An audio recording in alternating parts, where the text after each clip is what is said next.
Vai ser. Vamos lá, vou ver se eu consigo partilhar. Onde que está esse PowerPoint? Está aqui. Partilhar o som.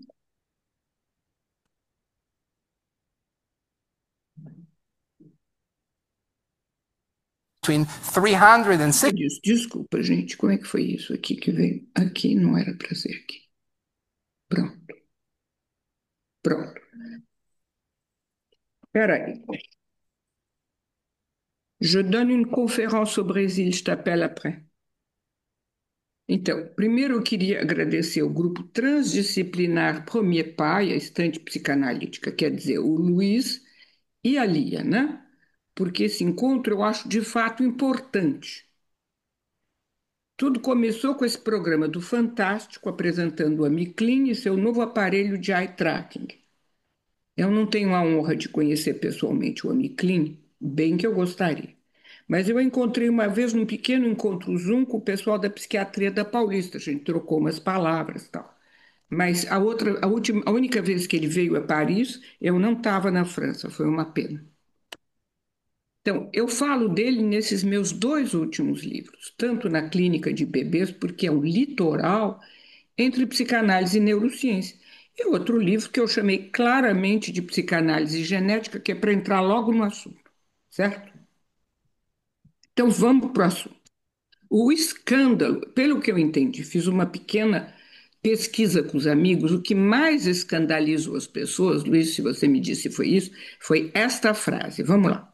O autismo é um fator genético. É como se o fato que você tem o cabelo preto, o cabelo loiro, é uma maneira humana de você estar nesse mundo. Então, isso aí foi levado como se o Amiclin fosse um organicista. Ou seja, a gente nasce assim e vai morrer assim. Isso que dizem, de fato, os organicistas. Eu não sei quantas horas entrevistaram ele para fazer o Fantástico. Mas vocês podem olhar, tem menos de 5 minutos de fala, 4 minutos e pouco. Então foi cortado, com certeza. Então eu vou fazer vocês escutarem o Amiclin, o que, que ele entende por fator genético, porque é a mesma coisa que eu entendo. Por isso que eu chamei meu livro Psicanálise Genética. O autismo. Aqui, ó. Por isso que eu chamei o livro assim. Então vamos escutar. Our view of autism. There are over 100 genes that are associated with autism. In fact, we believe that there are going to be something between 300 and 600 genes associated. Olha, o autismo tem mais de 100 genes associados com o autismo. Com as outras dificuldades que possa ver, tem mais de 300 ou 600 genes associados no autismo. With autism and genetic anomalies, much more than just Se a gente genes. pensar das anomalias And genéticas, we actually have a bit of a question here. Because if there are so many different causes of autism, how do you go from those liabilities to the actual syndrome? Because people like myself, como é que a gente vai de tantas causas diferentes para uma coisa que é toda parecida? Porque ele diz, e todo mundo que eu estou vendo, o Luiz, a Natália, a Maria do Carmo, a Lia, se entrar numa sala onde tem uma criança autista, vê de longe, não é? Então, como é que passa desse monte de diferenças para uma só? Uma when coisa we walk parecida? into a playroom, we recognize the child as having autism. So how do you go from multiple causes to a syndrome that has some homogeneity? Então, como é que a gente sai de tantas causas diferentes para uma síndrome que tem muitos pontos comuns? And the answer is what lies in between, which is development. E a And in fact, resposta we are é aquilo que está entre os dois. Vocês vão rever isso aqui, porque eu até bati, para vocês terem. O que tem entre os dois é desenvolvimento. Isso que a gente trabalha, desenvolvimento do bebê. Vocês vão ver já. very interested in those first 2 years of life. Isso é muito interessante nesses 2 primeiros aninhos de vida. Because those liabilities don't necessarily convert into autism. Autism Vocês vão ouvir. Essas disabilities, como ele diz, não vão necessariamente levar para um autismo. creates itself. O autismo se cria ele mesmo. Were we to be able to intervene during those years of life. Se a gente puder intervir nesses 2 primeiros anos de vida, we might attenuate for some, and God knows, maybe even prevent for others. nós vamos voltar. Nós podemos atenuar para alguns. E, sabe lá Deus, impedir que se torne autista para alguns. Agora, já não estou de acordo com ele. Com o que eu não estou de acordo? É com o otimismo dele. 2 anos, para mim, é muito tarde. Esse vai ser o meu problema com o novo eye tracking dele. Mas o problema é que ele tinha inventado um primeiro eye tracking, que podia avaliar a partir de 6 meses de idade. Claro, não era como o computadorzinho que vocês viram, que nós vamos rever, que a criancinha senta na cadeirinha e olha o computadorzinho. Isso uma criança de 6 meses não pode fazer, 3 ainda menos. Então ele tinha um eye tracking que era muito mais caro ainda que os US$ 7.000 desse. E no Brasil, eu acho que foi a Paulista que comprou, pelo menos em São Paulo. Em Paris, os hospitais se puseram em rede para comprar um. Eu nunca consegui entrar com uma pesquisa porque não foi falta de querer. Por exemplo, fazer que os bebês avaliados pelo, pelo projeto PREO, com a minha grade 496, a gente olhasse como é que estava no eye tracking. Tinha uma correlação? E depois, se a gente começasse a tratar, será que o eye tracking do bebê melhorava cada mês? A gente sonhou com tudo isso. Inclusive, o Mercadante, que era o grande amigo dele na Paulista de Medicina, me jurou que a gente faria. Só que o Mercadante morreu antes do eye tracking chegar na Paulista. Senão eu teria feito pesquisa com eye tracking. Mas a máquina era tão cara que, na verdade, os hospitais que compravam, foi o que aconteceu na França, queriam publicação muito rápido. E as publicações que saíram eram sobre a maneira como autistas mais velhos, muito mais velhos, funcionavam com tratamentos cognitivos. Moral, essa máquina caríssima não servia para nada, porque ninguém botava bebê ali. Quem tinha os bebês éramos nós. Não conseguimos entrar na história. A máquina era caríssima, não tinha bebê, ele conseguiu inventar uma máquina mais baratinha que conseguia trabalhar com criança de 1 ano e meio, 2 anos, que é isso que ele mostra, certo? Mas o meu problema não é ter um eye tracking que poderia nos ajudar na avaliação, é o tarde desse novo aparelho, porque a esperança dele nos 2 anos, eu acho ela muito otimista. Quando ele diz, ai, quem sabe a gente conseguiria. Claro, mas se a gente entra nos 2, 3, 4 primeiros meses, a gente consegue coisa. Vocês vão ver por quê? Porque ele mesmo diz por que a gente consegue. Vamos? Our view of autism. There are over 100 genes. Pronto, isso a gente já viu. Então, para que serve ele dizer tem fator genético? É genético. Igual a cor do cabelo. Eu já até usei essa história de cor de cabelo, sabiam? Eu usei cor de olho, porque cor de cabelo a gente troca, a gente pinta, né, Lia? Esse cor de olho tem umas lentes, mas é mais complicado, tem que pôr a lente todo dia.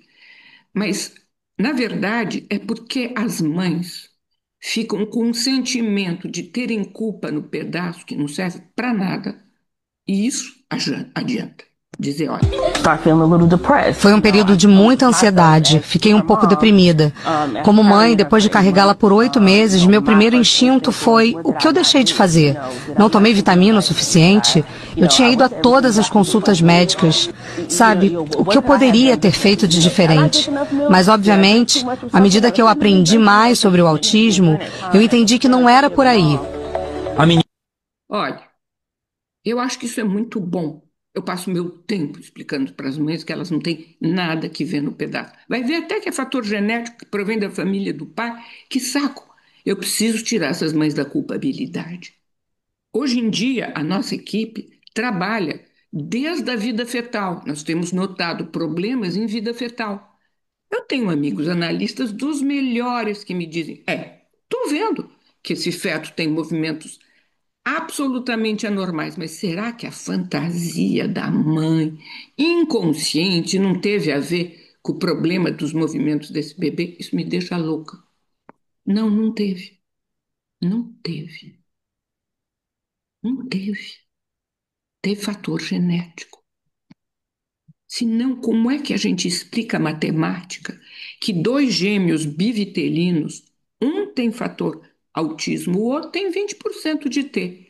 Pega um monte de dossiês, olha lá, 200, 100 mil, pesquisa epidemiológica em autismo é feita com 100 mil, 200 mil dossiês. Vai olhar quando é monozigótico, monovitelino. Um tem 70% das chances que o outro tenha. Isso é uma prova de que é fator genético. Agora, o que quer dizer fator genético? É isso que nós vamos ter que entender juntos. Em todo caso, essa mãe tem toda a razão, não foi porque ela não fez não sei que vitamina, porque nos Estados Unidos, pelo menos, ela não disse, não foi que eu tive tal fantasia, mas no Brasil, na França, é qual a fantasia errada que eu tive. Ah, que saco! Pronto. O que eu queria que vocês reolhassem isso aqui agora, e aqui você que é uma grande especialista, Lia, da sensório-motricidade, olha a tristeza, essa menina está sendo cuidada por eles com todo o amor e carinho. Eles têm uma instituição, por favor, de meta não lucrativa, porque eu também ouvi muita acusação que é dinheiro, dinheiro, dinheiro. Eu acho que vocês não entenderam os Estados Unidos e não entenderam esse cara. A associação, o hospital que ele criou lá em Atlanta é de meta não lucrativa, o que nos Estados Unidos é raro, é bom assinalar. Essa menina é tratada lá. Agora, se ela tivesse feito um ano com as nossas queridas, com Dorotá Chadzanski, Muriel Chauvet, quem fosse, até ali, eu acho que ela não estava neste estádio. Eu quero que vocês olhem a movimentação dela. Foi um período de muita ansiedade. Fiquei um pouco deprimida. Como mãe, depois de carregá-la por 8 meses, meu primeiro instinto foi: o que eu deixei de fazer? Não tomei vitamina o suficiente? Eu tinha ido a todas as consultas médicas. Sabe, o que eu poderia ter feito de diferente? Mas, obviamente, à medida que eu aprendi mais sobre o autismo, eu entendi que não era por aí. Vocês viram o corpo dela, como ela, coitadinha, ela tenta apoiar o máximo de superfície do corpo dela em cima desses negócios aí, essas coisas redondas, tal. Ela vai e procura a superfície. Ela procura porque ela não construiu bacia. Ela não construiu uma imagem corporal positiva, tadinha. Esse bebê, com certeza, teve. Eu tenho certeza absoluta. Nunca engatinhou. Tinha refluxo gastroesofágico, por isso nunca engatinhou. É certeza, tá? Ninguém nunca viu. Porque acordaram muito tarde, essa menina chegou com 2 ou 3 anos. Agora, ela dizem no coisa que ela faz TO, mas eu não sei se é uma boa TO, porque por enquanto ela já está há algum tempo indo e voltando, estão sempre avaliando o olhar dela, que melhora, ela olha menos para a portinha. Nós já vamos falar da portinha, não é? E o olhar e o rosto do ser humano, mas ela tem uma tal dificuldade, tadinha, com a organização corporal dela. Ela precisa tanto de apoio, que isso vai atrapalhar muito a vida escolar dela, porque ela vai ter que deitar no chão. Não é maldade, não é falta de educação, é necessidade de. Ela precisa de apoio aqui do braço todo, do lado do corpo. Vocês viram da perninha? Então, isso é porque ela não construiu. Ela não construiu por quê? Porque a mãe não fazia as coisas certas? Não. Porque ela tinha uma das causas. Vamos já ver uma causa, certamente genética. Eram fatores de dor gastroesofágica. Tinha fatores gastroesofágicos genéticos. Isso não foi porque a mãe fez isso ou aquilo, gente. Não foi. A outra coisa que ela provavelmente tinha, que nós vamos falar dela, mas eu vou deixar para a gente olhar a portinha para eu contar. Ele nunca falou que eu ouço. Olha, eu não tive aula com ele, mas eu nunca ouvi, nas poucas coisas que eu ouvi, que eu tenho, o que eu adoro e que vocês vão ver um monte de pedaços, é essa entrevista que está na internet, facílima de conseguir, que depois, Luiz, você dá o link exato para as pessoas poderem entrar naquele TED dele. São 17 minutos, eu gostaria que todo mundo ouvisse aqueles 17 minutos. Então, no que eu não estou de acordo aqui? Eu não estou de acordo, infelizmente, com a idade de começo, mas ele queria começar com 6 meses.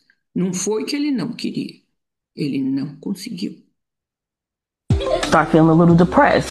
Bom, agora, Aqui nos Estados Unidos, os pais podem ter que esperar de 2 a 3 anos até que tenham acesso ao diagnóstico. Quando você já chega na idade escolar sem ter se beneficiado do tratamento precoce, naquele momento o que você vai estar tratando é menos o autismo do que as associações do autismo sem tratamento, como o atraso intelectual, ou como o atraso de linguagem, assim como também os comportamentos difíceis que as nossas crianças têm.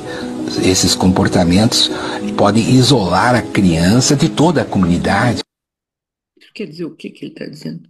Que a partir de uma certa idade escolar, então é 3 anos, mas no mínimo, imagine nos Estados Unidos também, você não vai mais modificar o autismo, você vai fazer com que a criança autista se torne uma criança que fala bem, que se relaciona melhor com as pessoas, que tem uma melhor interação social. Mas é isso que nós todos fazemos. Se vocês retomarem meu livro Rumo à Fala, 3 crianças autistas em psicanálise, eu nunca disse que elas deixaram de se tornar autistas, mas elas eram muito grandes. Elas, de fato, todas falaram, puderam ser escolarizadas, tiveram um desenvolvimento bem melhor, ficaram mais bacanas, se relacionavam melhor com os outros. Mas se a gente avaliasse, elas tinham tudo isso dentro do espectro. Ou seja, a esperança de que a gente faria um milagre ou que quase não haveria elementos do espectro, ela demanda um investimento muito mais precoce.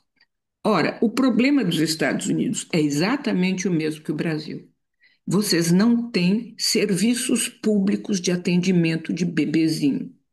Fora algumas ONGs. Eu não sei como é a situação em Recife, se vocês têm uma ONG, Cacau. Mas, bom, eu sei que na Bahia, a Daniele atende algumas crianças da periferia gratuitamente. Eu sei que a Natália, que está aqui, vai conseguir fazer uma ONG. Lá em Presidente Prudente, a Vera tem em São Paulo, na Paulista de Medicina, a clínica da Paulista, para formar alunos, ela atende população sem ter que pagar. A Cláudia, no interior de São Paulo, que a pediatra criou o Ninho do Bebê, que atende população deficitária, e é o que a Adriana quer fazer na Amazônia. Deve ter outros que eu não tenho. Mas a gente conta. Aqui não tem a ONG, Cristine, mas nesse projeto lá da Fafiri se recebe bebês. Justamente. Tem. Então, está vendo? Algumas coisas existem, mas a gente não tem essa rede que nós criamos na França, cheio de RIEP, com equipes atendendo 0 a 1 ano. E não precisa ter diagnóstico para ser recebido. Vocês, infelizmente, têm que ter o diagnóstico para poder conseguir fundos para poder tratar. É o mesmo problema que os Estados Unidos. Enquanto não tem esse bendito desse diagnóstico, não pode começar o tratamento. Ou seja, esse homem, vocês vão ouvir ele é muito preocupado com problema social. Vocês vão ouvir, não é brincadeira, né? Vocês vão ouvir direitinho sobre isso. Então, o que me interessou também na minha escuta do texto do TED dele, Luiz, do qual eu falo no Litoral entre Psicanálise, eu cito pedaços inteiros dele nesse livro, no livro do Genética e Psicanálise. O que me interessou foi a maneira como ele se representa o aparelho psíquico, a constituição do aparelho psíquico. Vamos segui-lo devagarinho, agora vocês vão ter o texto, para não inventar que a Lasnik está inventando a tradução, né? Olha, vamos ouvi-lo? Babies are born in a state of utter fragility. Without the caregiver, they wouldn't survive. So it stands to reason that nature would endow them with these mechanisms of survival. They orient to the caregiver from the first days and weeks of life. Babies prefer to hear human sounds rather than just sounds in the environment. They prefer to look at people rather than at things. And even as they're looking at people, they look at people's eyes, because the eye is the window to the other person's experiences. So much so that they even prefer to look at people who are looking at them rather than people who are looking away. Well, they orient to the caregiver seeks the baby. And it's out of this mutually reinforcing choreography that a lot that is of importance to the emergence of mind, the social brain, depend on. Gente, o que esse cara está dizendo é exatamente a mesma coisa que o Cohen Trevartin diz, tá? Porque eu acho que os nossos mestres da psicanálise não sabiam que era tão precoce a competência do bebê típico para entrar na relação, Luiz. O bebê, nós temos essa fragilidade, a neutenia, né? Como o bebê nasce com, ele é prematuro, natural. Ele não tem como sobreviver, não é? Então, ele tem mecanismo de sobrevivência, ele vai paquerar o outro. Claro que ele não disse paquerar, eu que estou dizendo. O Lacan também não disse paquerar, né? Quem começou descobrindo isso foi o Cohen Trevartin, que é o nosso grande desenvolvimentalista. Ele diz o bebê se endireita, vai olhar o cuidador desde os primeiros dias de vida. E ele prefere ouvir o som da voz humana, do cuidador, do que barulho. Ele prefere olhar para as pessoas do que para as coisas. E quando ele olha para as pessoas, ele olha no olho das pessoas. E é bonitinho dele, porque ele chama o olho a janela da experiência. Uma outra hora ele diz que o que se vê nessa mesma conferência, que eu aconselho vocês a verem, tem subtítulo em português na conferência, viu? O que eles olham, ele diz que a gente vê o que interessa o outro. Nós, lacanianos, chamamos isso desejo do outro. O bebê está interessado no que o desejo do outro. Ele fala interessa o outro, mas é bem pertinho. Então, prefere olhar para as pessoas que estão olhando para ele. Ele vai em direção a esse cuidador, é ele que busca. Ele se faz. Olha aí o terceiro tempo do circuito pulsional, vai chegar pertinho.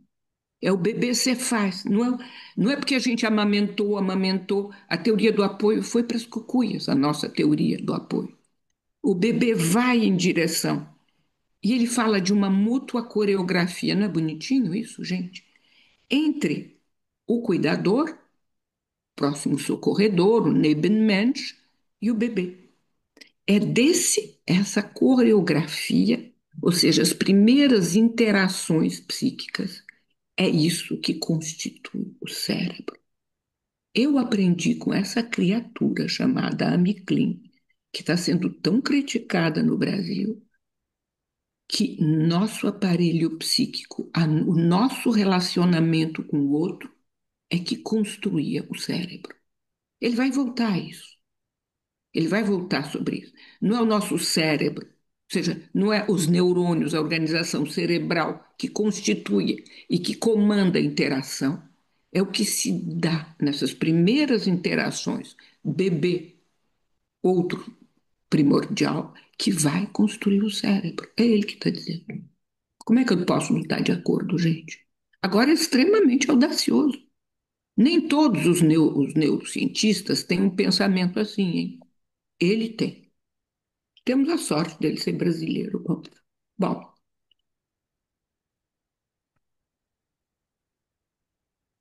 Vai. We always think about autism as something that happens later on in life. It doesn't. It begins with the beginning of life. As babies engage with caregivers, they soon realize that, there is something in between their ears that is very important. It's invisible. You can't see, but it's really critical. And that thing is called attention. And they learn soon enough, even before they can utter one word, that they can take that attention and move somewhere in order to get things they want. They also learn to follow other people's gaze, because whatever people are looking at is what they're thinking about. And soon enough, they start to learn about the meaning of things. Because when somebody is looking at something or somebody is pointing at something, they're not just getting a directional cue, they are getting the other person's meaning of that thing, the attitude. And soon enough, they start building this body of meanings, but meanings that were acquired within the realm of social interaction. Those are meanings that are acquired as part of their shared experiences with others. Well, O que vocês estão vendo que é o que se passa na interação com o outro é completamente constitutivo do aparelho psíquico para ele.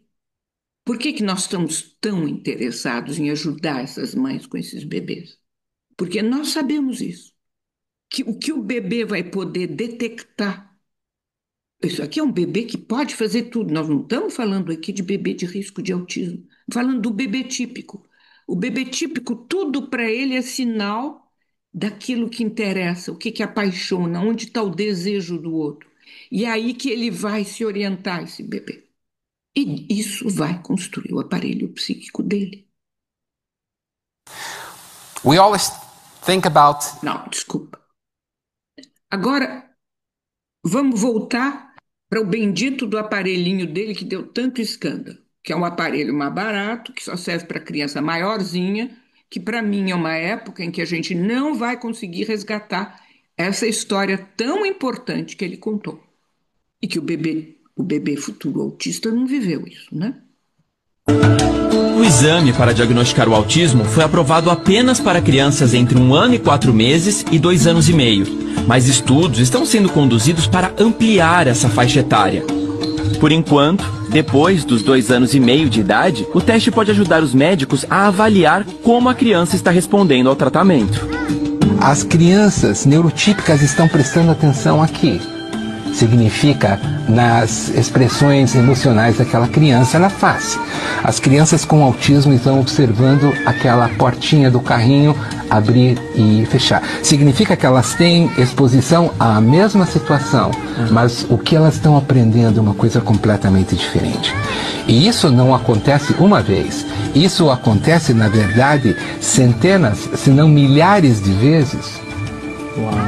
De 10 a 12 minutos que as crianças estão vendo esse vídeo. E é essa quantificação que nós usamos. Eu, como clínico, vou talvez fazer 3, 4, 5 observações durante uma sessão de talvez 40, 50, 60 minutos. Enquanto que, por intermédio dessa ciência, você está fazendo centenas, se não milhares de observações de 10 a 12 minutos. A pequena Lin Kuei tem 6 anos e refaz o teste todo mês para avaliar o progresso do tratamento. Ela foi diagnosticada. Eu esqueci de olhar que idade ela tinha, mas eu queria mostrar para vocês que ela vai ficar se arrastando de novo nas páginas. Amiquim, se você ouvir esse programa, por algum acaso, você vê que eu estou te defendendo muito. Eu queria muito que a gente conversasse sobre um ponto. Você não diz por que tem um que olha para o outro, para olhar para o rosto do outro. Você nos explicou muito bem que é vital e o outro vai olhar o objeto. Por que essa diferença? Ela é genética, mas passa por aonde? É possível que você saiba, eu não sei se você sabe. O Adam Smith é um outro cognitivista. Talvez você bateu com a bibliografia dele. Senão, eu vou ter um grande prazer em te mandar, porque enquanto psicanalista, está aí um outro cognitivista que eu aproveitei muito. Então, o Adam Smith é um cognitivista lá da, lá da Escócia que eu não encontrei. Porque o senhor, meu amigo Trevarten, que é desenvolvimentalista, mas ele morreu há 1 ano e meio atrás, ele ficaria louco da vida se a gente disse que ele é cognitivista. Ele tinha muita raiva dos cognitivistas. Moral, eu não conseguia encontrar o Adam Smith, mas eu preciso fazer isso. Mas o Nicolau Georgiev, que é catedrático de psiquiatria infantil em Lyon e muito culto, me permitiu de conhecer os trabalhos do Adam Smith. Então, o que que diz o Adam Smith? Ele diz que tem bebês que nascem com excesso. Ele não fala de bebê, ele fala de adulto. Vamos dizer, eu é que puxei. Se o adulto tem, o bebê também tem. Excesso de empatia emocional. Ele faz as pesquisas dele todas em cima de jovens testáveis, que podem ir para a universidade, serem testados. Então, deve ser jovem para cima de 16, 18 anos. Então, ele analisa muito seriamente esses jovens com relação a jovens típicos. Mas ele juntou no livrinho dele sobre excesso de empatia emocional igual empatia zero, porque era uma resposta para o livro do do, do Cohen, o mesmo que fez o chat lá na Inglaterra, ele escreveu um livro que chama Autismo e Empatia Zero. Então, Adam Smith chegou e mostrou uma coisa terrível, que é por excesso de empatia emocional, que os autistas não conseguem olhar para os outros.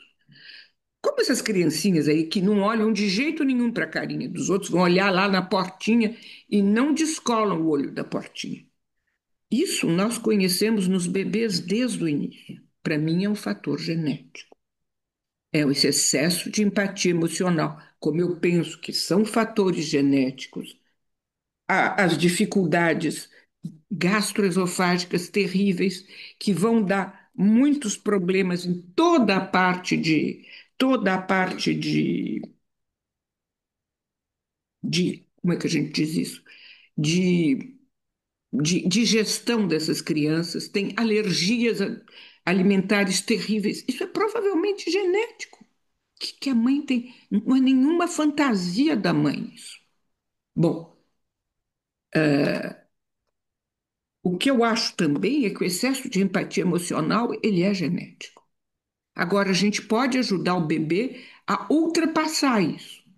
Mas a primeira coisa é que se a pessoa estiver contrariada um minuto, e eu testo isso, quando eu fico um pouco contrariada, corta. Então eu tenho tecnologias, Luiz, quando eu estou diante de um bebê frágil assim, para cortar meu cérebro em dois. Tem uma mãe que me perguntou como é que eu fazia para saber sinal de risco e está lá curtindo o bebê. Então, eu sei primeiro que bebê pequeno ele não vai para o autismo, mas o meu critério de pequeno não é o critério do Amiclin, é o critério que ele sonhou e nunca realizou, ou seja, os primeiros meses de vida, certo?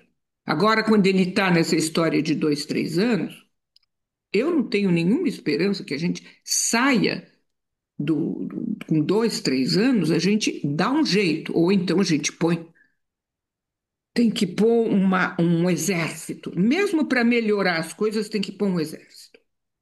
Bom, a gente depois pode conversar sobre esse exército. O que a gente põe na França quando a gente descobre uma criança de 2 anos? A sorte é que nós temos visto muitos bebês antes dos 2 anos. Mas então, eu estou falando dos aspectos genéticos.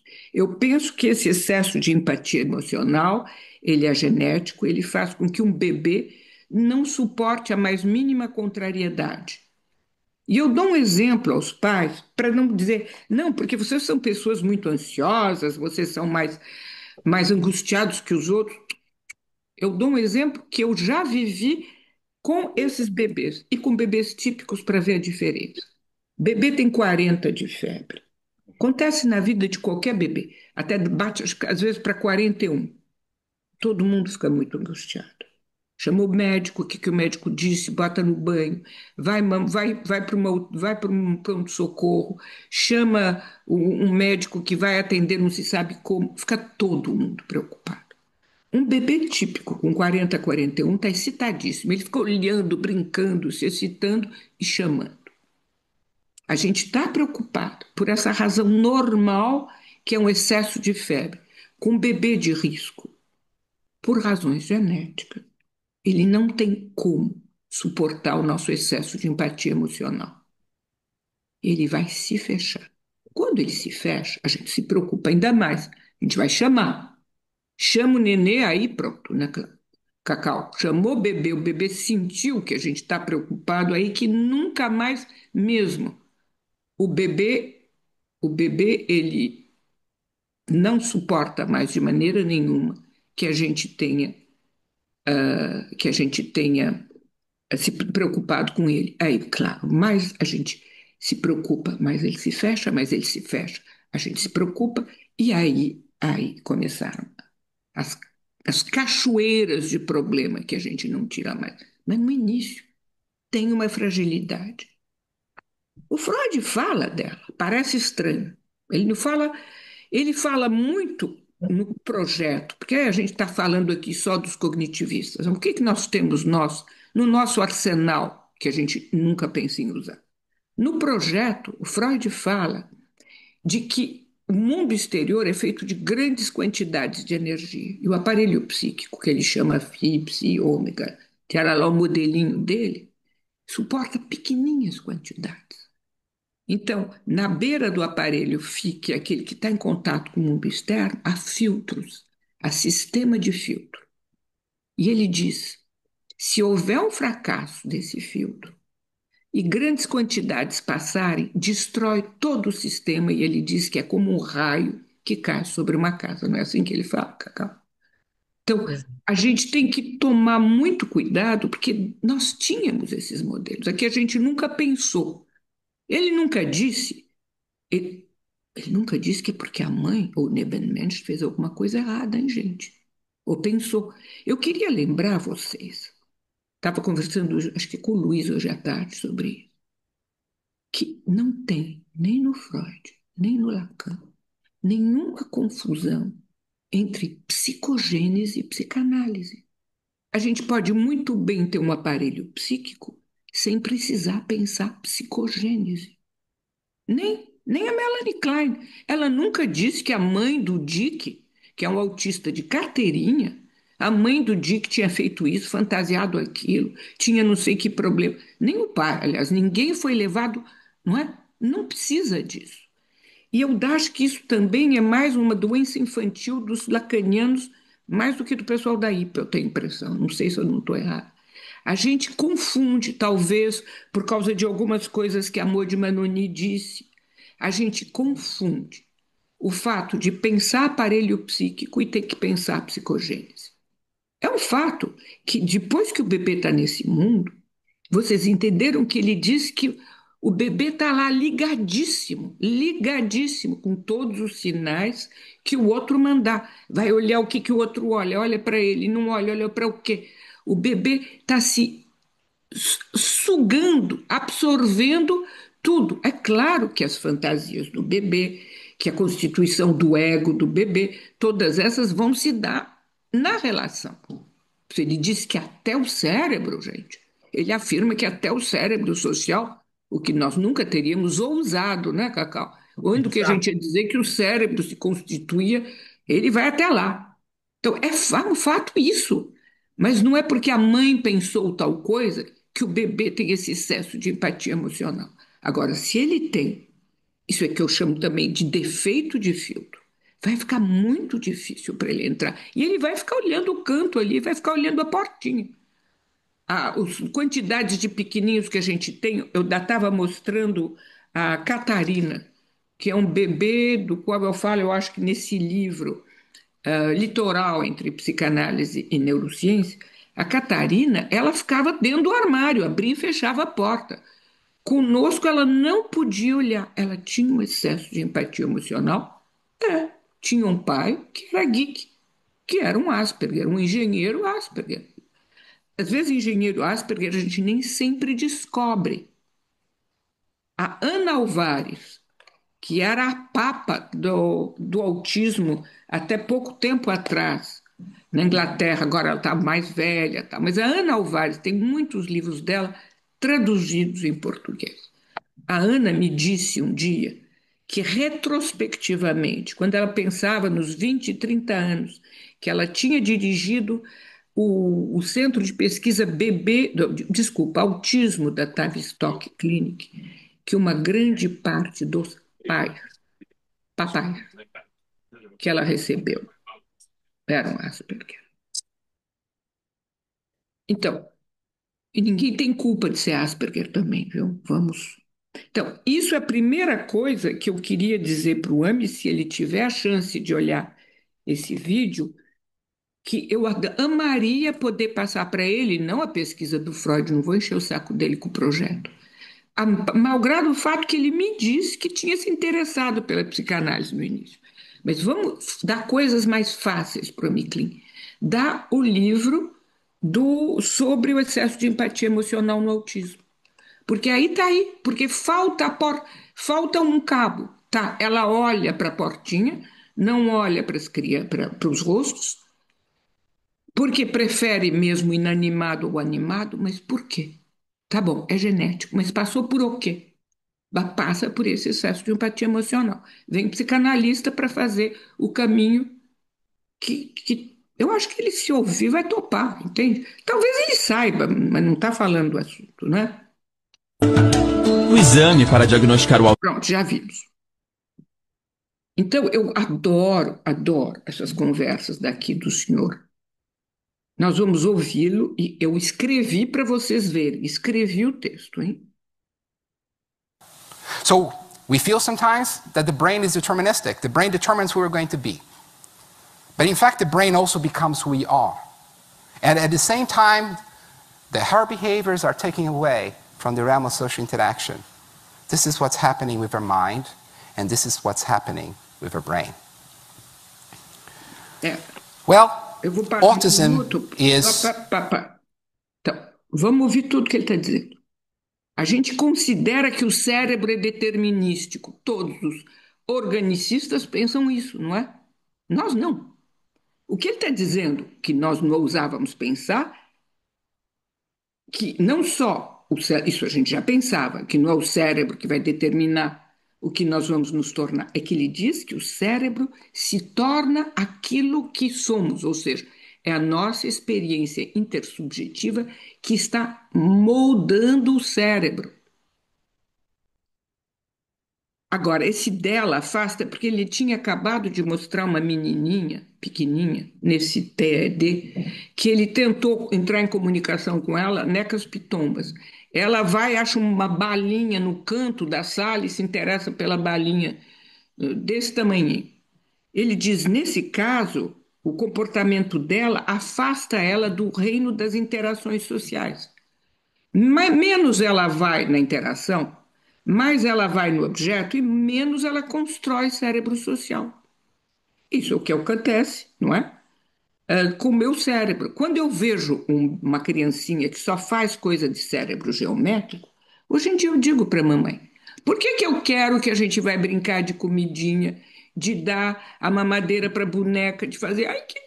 Se a mamãe gosta dessa comidinha e você gosta, entrar com toda essa frescura de cérebro social, porque senão ela está desenvolvendo o que o meu amigo Mercadante chamava, eles todos chamam, né, de cérebro geométrico, mas o coitado do cérebro social, vamos falar o nome das coisas, amígdala, sulco temporal superior, tem mais lá umas estruturas, não vai desenvolver, certo?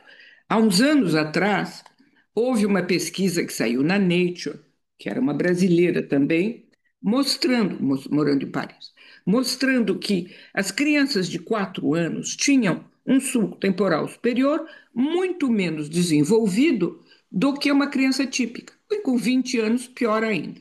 Foi isso que o artigo da Nature dizia. Mais nada. Claro que as revistas, tipo Manchete, não sei o que, gritaram: descobrimos a causa do autismo.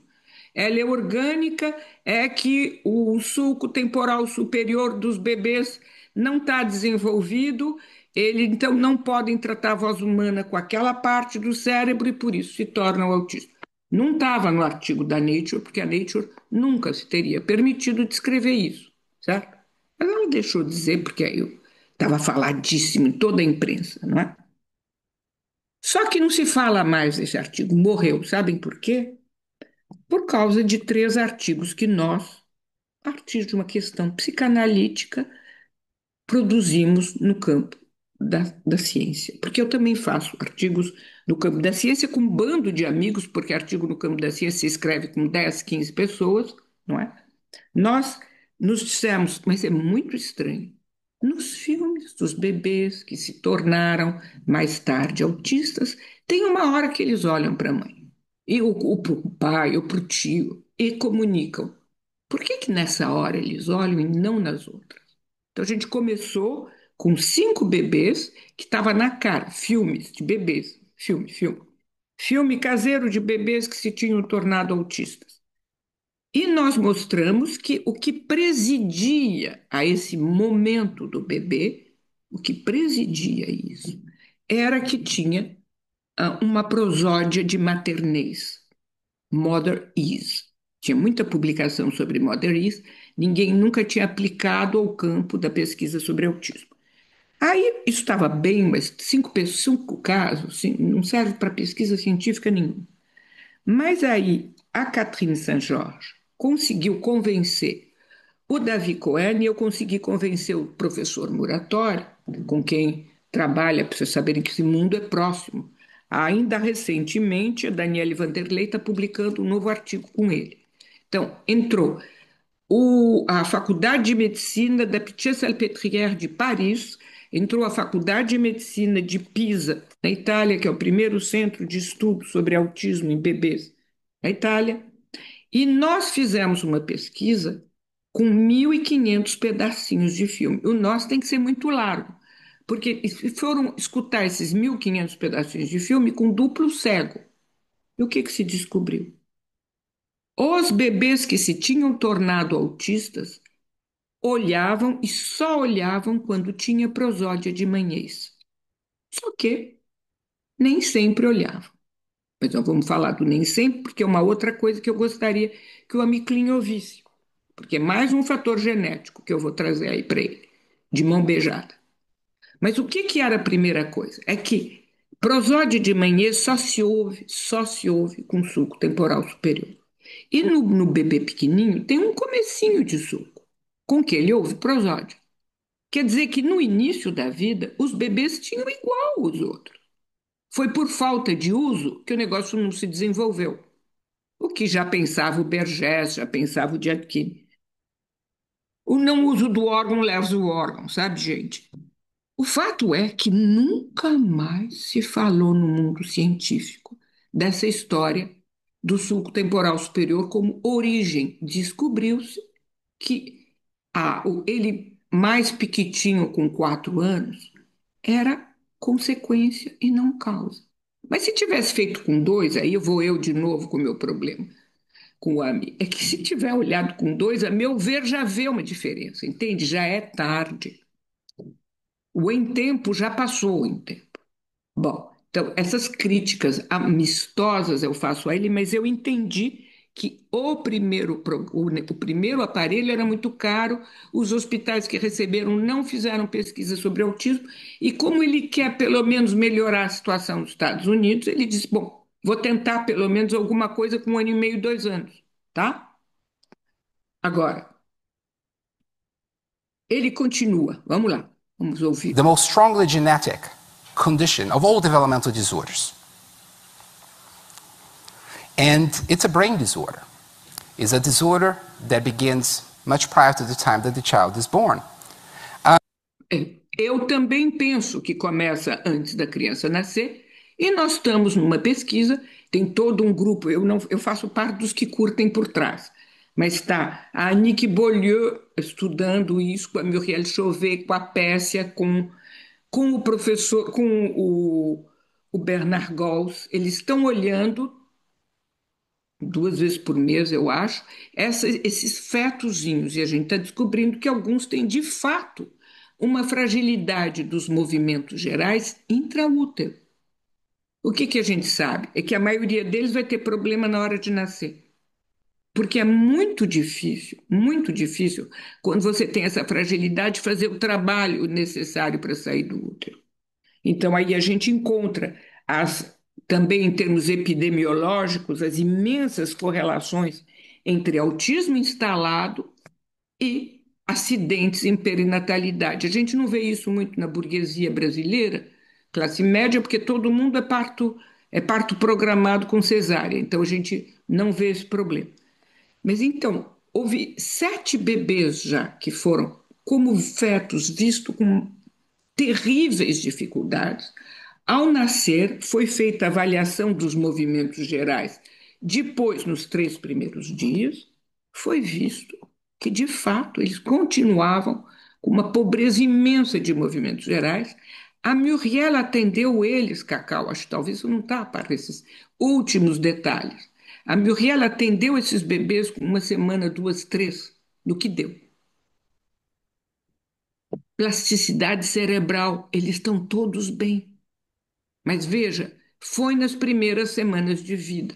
A gente está numa coisa dos 100 primeiros dias, isso que eu queria dizer também para ele, mas é meio chato, porque ele está tentando fazer com que as pessoas não sejam atendidas com 5 anos, mas com 2, é o que ele está tentando fazer nos Estados Unidos. Vocês viram que a moça, a senhora que está lá, não é classe média, né? Deu para notar. Bom, então, voltando, mais um fator genético é a pobreza dos movimentos gerais. E talvez saia, eu digo talvez porque a gente não pode saber, mas eu recebi uma carta da revista Nature, dizendo a senhora está no grupo dos coautores de uma pesquisa que nos foi proposta. Ah, é? Eu nem sabia. Então, é uma pesquisa que a Nick encabeça junto com o professor Dói. O professor Dói é um pesquisador puro, como o nosso, menos fino. Eu diria que ele é menos, ele não tem toda essa fineza que a gente está vendo, não é do. Mas ele estava trabalhando há anos e anos com movimentos gerais. Então ele veio, ficou 6 meses aqui com a gente, trabalhou muito com a Nick, com o professor Cohen, e eles estão com uma publicação com as coortes dos nossos bebês, por isso que a Nick me disse, uma parte dos bebês da pesquisa são os teus, muito gentil, tem uma parte dos bebês da Daniele também, e a proposta foi de estudar visualmente e com o aparelho, porque a gente não tem nada contra aparelhos, não é assim que feio avaliar por aparelho. Foi avaliado que o movimento geral pode ser estudado de maneira, dá uns 5% menos de precisão que o olho nu, mas dá 95% igual. É um algoritmo no computador, vê a movimentação dos 3 minutos do bebê e dá para saber se ele tem risco ou não. A primeira pesquisa do professor Dói mostra que com 3 dias a gente tem uma bela correlação dos bebês em perigo, se você não trata, não faz nada. O que era bom no Japão, que eles eram nulos em autismo, nulos em tratamento. Tem uma vantagem, fizeram nada. Então, a amostra estava perfeita, olharam com 18 meses e viram que esses bebês todos eram positivos no MChat, que é o que o Ministério da Saúde do Brasil, da França, do Japão pedem, chat e MChat, certo? A gente pode ver isso com 3 dias. O que a gente está vendo? A gente está vendo fator genético, gente. Só que a gente está atrás dos 3 dias e não de 2 anos. Essa é a diferença entre nós. E não é para dizer se bebê é autista, é para dizer se bebê a gente vai fazer o que deve para ele não se tornar autista. É o contrário. É uma guerra para não se tornar autista. Mas ele mesmo disse, vocês ouviram? Ele, ainda vou mostrar para vocês, certo? Vamos lá. So, we feel sometimes that the brain... Peraí, opa.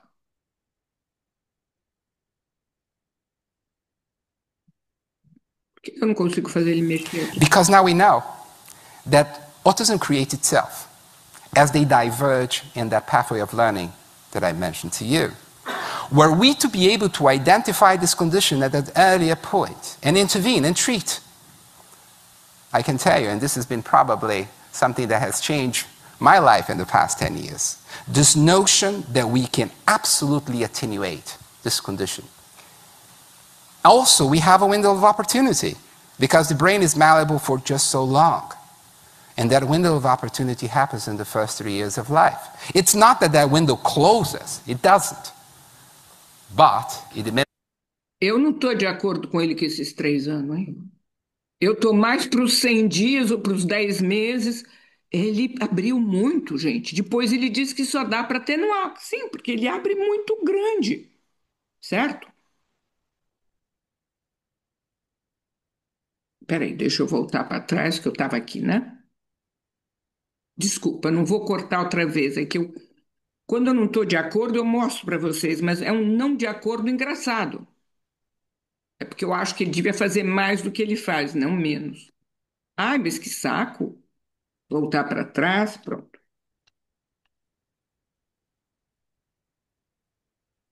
Ai, não consigo mais fazer. Because now we know that autism creates itself as they diverge in that pathway of learning that I mentioned to you. Were we to be able to identify this condition at an earlier point and intervene and treat, I can tell you, and this has been probably something that has changed my life in the past 10 years, this notion that we can absolutely attenuate this condition. Also, we have a window of opportunity because the brain is malleable for just so long. And that window of opportunity happens in the first 3 years of life. It's not that that window closes, it doesn't. But it diminishes considerably. And yet, the median age of diagnosis in this country is still about 5 years. And in disadvantaged populations, the populations that don't have access to clinical services, rural populations, minorities, the age of diagnosis is later still, which is almost as if I were to tell you that we are condemning those communities to have individuals with autism whose condition is going to be more severe. So I feel that we have a bioethical imperative. The science is there, but no science is of relevance if it doesn't have an impact on the community. And we just can't afford that missed opportunity because children with autism become adults with autism. And we feel that those things that we can do for these children, for those families early on, will have lifetime consequences for the child, for the family, and for the community at large. Esse é o último. Our view of autism. There are over 100 genes that are associated with autism. In fact, we believe that there are going to be something between 300 and 600 genes associated with autism, and genetic anomalies, much more than just genes. And we actually have a bit of a question here. Because if there are so many different causes of autism, how do you go from those liabilities to the actual syndrome? Because people like myself, when we walk into a playroom, we recognize a child as having autism. So how do you go from multiple causes to a syndrome that has some homogeneity? And the answer is what lies in between, which is development. And in fact, we are very interested in those first 2 years of life. Because those liabilities don't necessarily convert into autism. Autism creates itself. Were we to be able to intervene during those years of life, we might attenuate for some, and God knows, maybe even prevent for others. Tá vendo? Ele também pensa que a gente pode evitar. Agora, ele está meio ele agora tem um programa mais, digamos, não com que criança de 1 ano e 4 meses ele não vai evitar nada. Mas ele está fazendo o que ele pode, não é? Com o que ele pôde fazer na situação que foi dessa máquina caríssima que não deu para. Bom, agora eu queria abrir para a gente discutir, não é? Como é que faz aí, Lia e Luiz?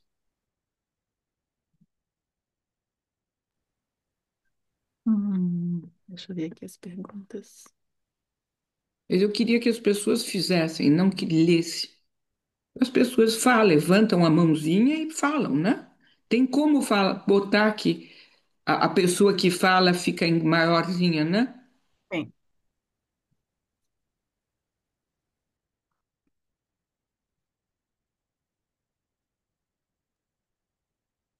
Bia, seu microfone está desligado. Acho que você falou para a Kátia falar. isso. Então, Kátia, a gente está te ouvindo.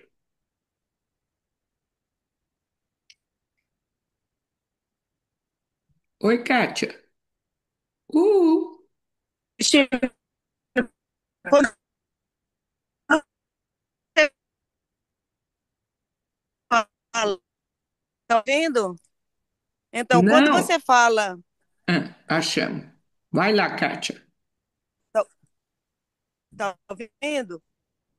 Hum. Meio difícil, mas vamos tentar.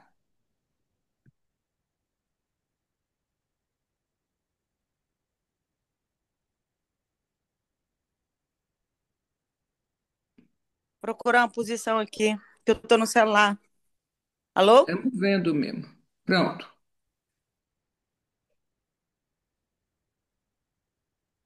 Tá um pouco complicado para ela, né? Enquanto ela tenta achar aí uma posição. Alguém mais gostaria de intervir?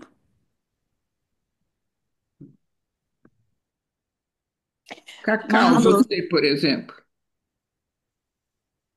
tá ouvindo? Ah, talvez a gente está ouvindo a Kátia agora. Tenta, Kátia. Tá. Então, quando você coloca que ao invés do 1.001 dias, dentro de 100 dias, isso pode ser assim, é muito difícil. Uma criança de 100 dias de vida, quer dizer, 3 meses, né, menos de 4 meses, ela dorme em média 14 horas por dia. A gente Então, não tem tido problema nenhum para atender esses bebês. Porque quando eles chegam na análise, vou te dizer, Kátia, ao contrário do que eu me digo, bebê pequeno dorme, que bom, vou poder ouvir a mãe, né? E as preocupações dela. Eles chegam na análise, eles adoram fazer sessão. Chega só na osteopatia, que a Nick de fato diz que é bom eles dormir, porque para o resto eles adoram, dorme coisa nenhuma, adoram. Nós estamos atendendo, a média de bebês que eu atendo agora tem 1 mês e meio, 2 meses e meio, todo mundo adora a sessão, ninguém dorme, viu? Ficam ativos e convocam, né, Cristine? Ficam Bebês ativos e porque convocam. tá resolvendo vários dos problemas genéticos dele, tirando dor, tirando desorganização corporal, porque eles são totalmente esmigalhados, reorganizando. Quando a gente organiza tudo, e que a gente botou um antiácido para a barriguinha deles não sofrer. Tiramos a dor, tiramos a desorganização corporal. A gente não tem nenhuma preocupação, porque a gente sabe que imagina um bebê tão pequenininho, ó, a plasticidade cerebral a gente vai ganhar. Então a gente não tem preocupação. Já tiramos um negócio genético. Está todo organizadinho lá com as almofadas. Tiramos outra coisa genética. Tiramos a dor. Mais um negócio genético. O neném vem. E isso aí o homem talvez não sabe, entende? Que a gente pode tirar esses negócios. Mas, enfim, eu estou dizendo talvez porque precisaria bater papo com ele, né? Tem a doutora Cláudia Butros, pediatra, que está querendo intervir. Kátia, depois você conseguir acertar. Era essa a tua pergunta. Vão dormir? um Comigo, bebê não. de 3, 4 meses, para você começar a ver o que não está indo bem com ele, eu acho um tempo bem. Não, não quero dizer que não Problema seja nenhum. possível, mas, Nenhum, mas Kátia. bota isso numa coisa mais universal, eu acho. Não. Você consegue avaliar movimentos gerais, porque se a gente pede para a mamãe fazer o exame de 3 minutos, 3 minutos do dia é fácil avaliar, e quando eles vêm, a gente até que gostaria que eles dormissem um pouquinho, sabe? Mas não. Vai, fala, Cláudia. Então, acho que até para falar um pouquinho com a Kátia, né? Como pediatra, você pode fazer isso inclusive no hospital, né? 3 a 4 dias. O bebê, quando nasce, ele tem a oportunidade de ficar com a mãe e mamar e ver como é que está a atividade dele, você já observa. Um bebê que não pega, que está muito hipotônico, mesmo que seja cesárea no tempo certo, tem alguma coisa que não vai bem. Então, eu acho, a gente tem pegado aqui no projeto, elas têm que beber já menos de um mês, que as mães têm É, chamado porque elas ficam angustiadas, né? É possível fazer os 3 minutos, viu, claro. Kátia? É super possível fazer, né? Eles não dormem tanto assim. Quando eles não Uhum. estão bem, eles não dormem. E eu acho que é isso que convoca a mãe. E quando eles estão dormindo demais, também convoca a mãe. Essas duas coisas. Então, o bebê que vai bem, ela não vem nos procurar, mas aí quem tem que fazer um olhar clínico é o pediatra, porque ele vai no pediatra com 10 dias de vida, se tudo estiver bem. Se alguma coisa não vai bem, ele vai com 5 dias de vida no pediatra, né? Não tá pegando no peito, tá sem leite, ele vai com 5 dias, e aí a gente também tá olhando, né? Então, isso que você está falando, Lasnik, é uma fala que os pediatras precisam de entender. Ninguém está dizendo que bebê é ou não, mas está dizendo que não vai bem. E se não vai bem, essa intervenção inicial é fundamental. O osteopata, quando pega um bebê desse que você está dizendo, né, a primeira semana, segunda semana, e você consegue entender que a mãe está dizendo que o bebê está querendo mostrar o corpinho dele, essa intervenção é possível. Então, eu acho que assim, isso que você nos traz é alguma coisa para a gente prestar atenção, para a gente olhar divulgar e saber que isso é fundamental, porque eu sou pediatra há 36 anos, né? Pelo menos há 20 anos eu estou aí acompanhando o seu trabalho, né? E a gente no projeto Ninho do Bebê está cada vez mais com bebês saindo de UTI e vindo para a gente, com 15, 20 dias de vida e a gente está de olho e isso faz a diferença. Kátia, outra coisa, uma coisa que muito engraçada, que as pesquisas do Trevartem sobre interação, intersubjetividade primária são feitas nos primeiros dias. 1, 2 dias. A gente faz assim, o bebê faz assim. A gente faz assim, o bebê faz assim. Claro que às vezes tem que esperar 2, 3 horas, porque o pesquisador, né? Porque o bebê durante aqueles 2 horas não podia. Mas se tiver um pouco de paciência, tem. O que é É muito verdade. engraçado é quando eles vêm para o consultório. Eu quero que ele durma. Então, É, não, ele quer estar acordado porque Lasnik, ele quer relação. eu sou uma brasileironiana, digamos assim, Ah, então, o entendeu? brasileiro É, está cansado de ver bebê exatamente. pequenininho. Então, você pode ver tudo. Num bom, num bom exame de uma criança, você pode ver tudo no primeiro mês. Lógico que pode. Mas a gente está falando assim, em termos mais universais. Universais não seria a palavra. Mas se eu botar isso para dentro de um universo maior, numa avaliação cotidiana, não só para as pessoas que têm dinheiro, que têm pediatra, porque o que está acontecendo no Brasil, é que nem pediatra, as pessoas nem de classe média para pobre não tá tendo mais acesso ao pediatra. No posto de saúde, elas são vistas por um técnico de enfermagem e tal. Então, isso fica muito mais difícil.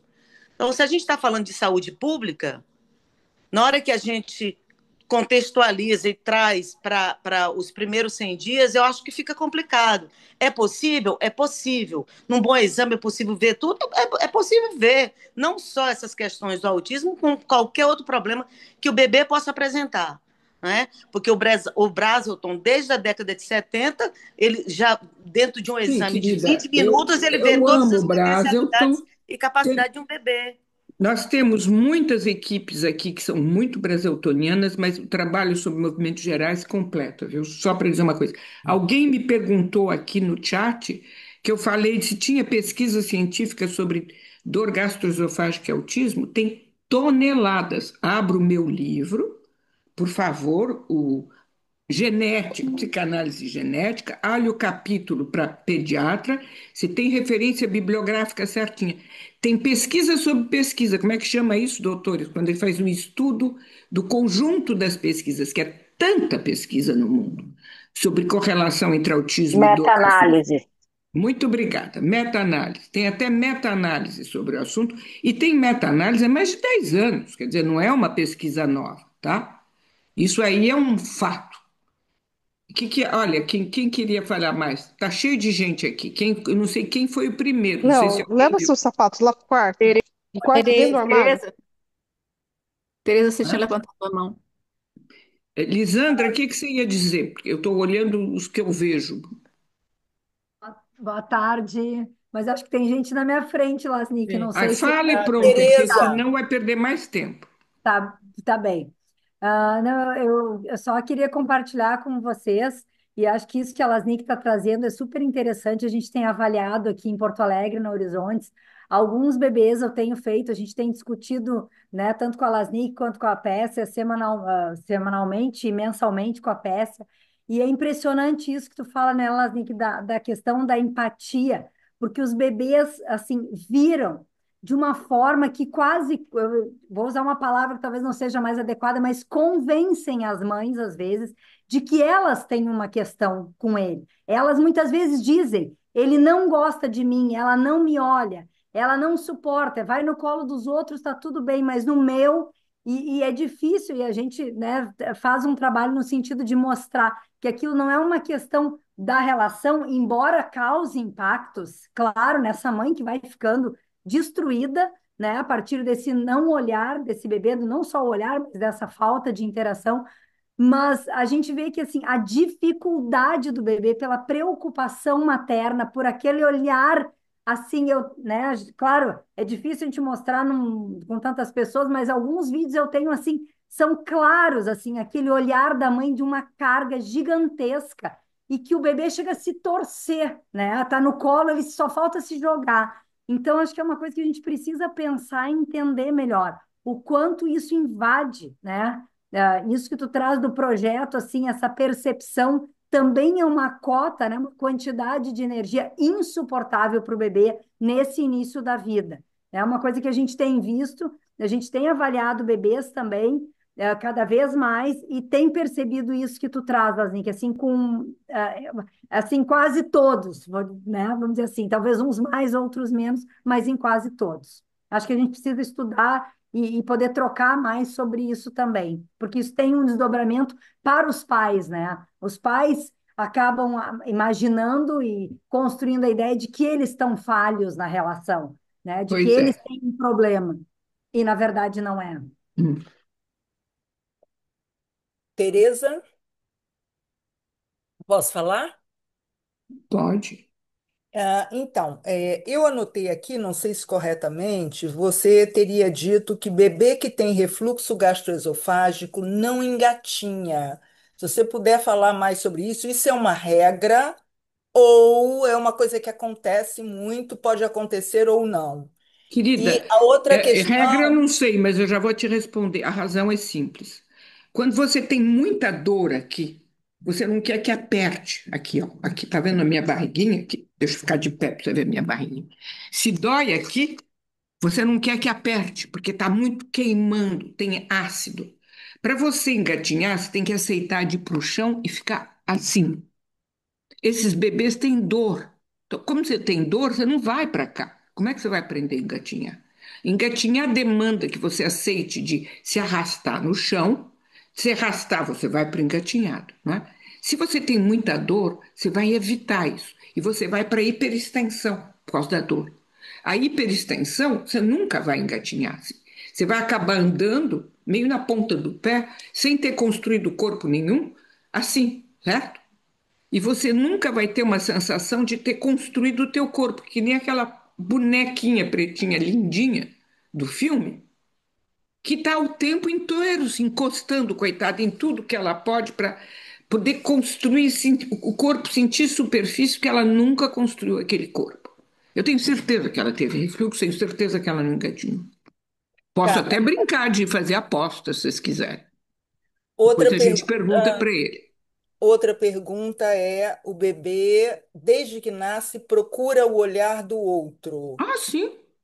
Bebês E que vocês estão nascem vendo que quem está prematuros e ficam dizendo na isso. incubadeira. Olha, eu já vi bebê prematuro fazer isso também na incubadeira.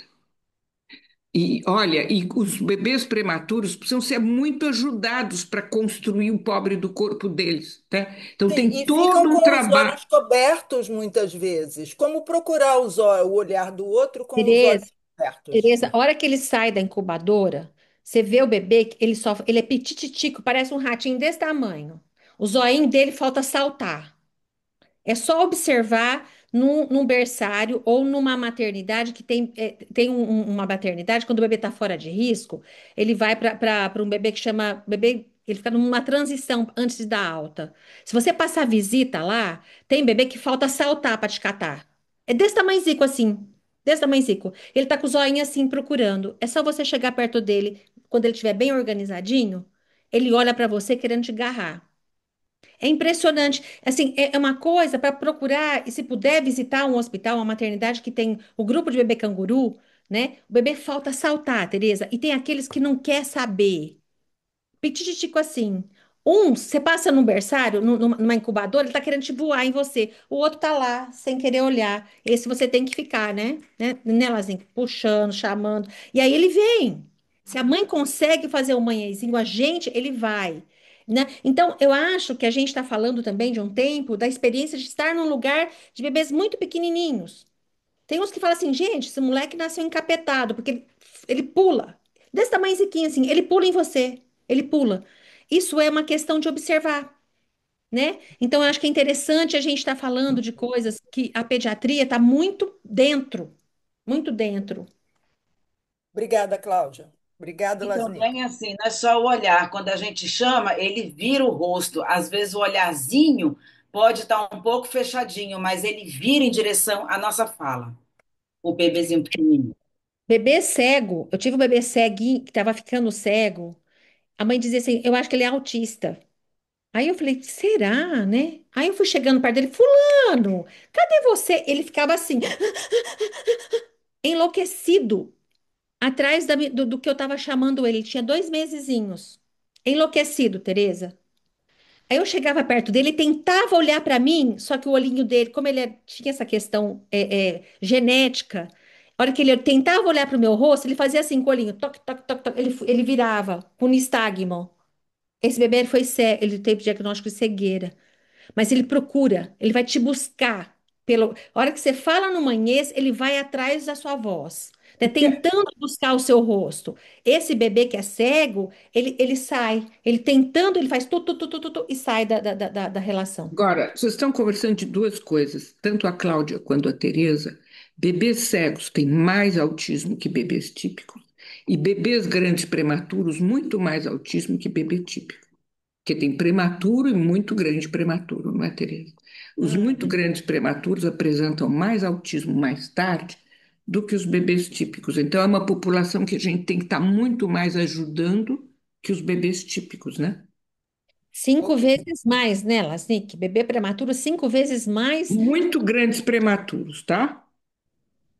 Lasnik, posso falar? Pode. Não sei quem que está dando a Tatiana. palavra aí, porque eu não estou olhando. Vai lá, Tatiana.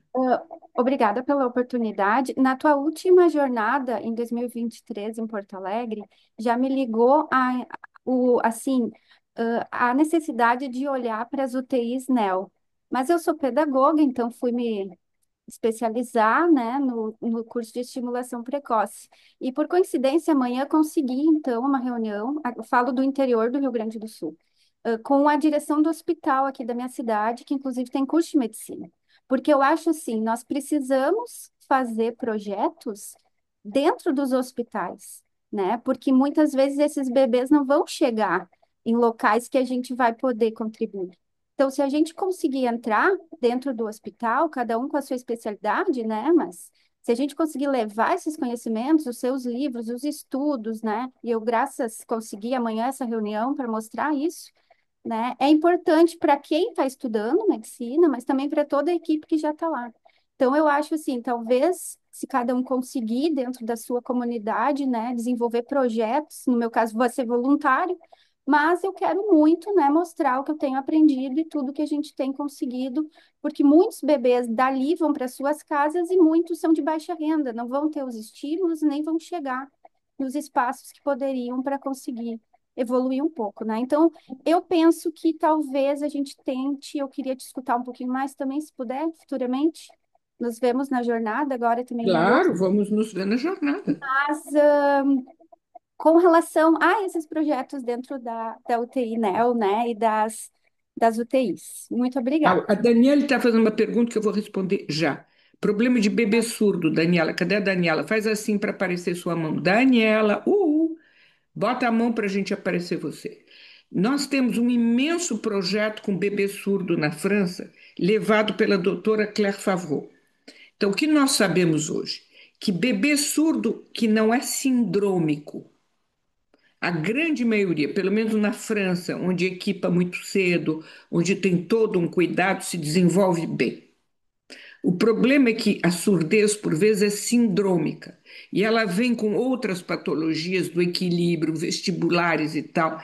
Esses bebês são muito frágeis e têm muitas vezes um problema de autismo junto.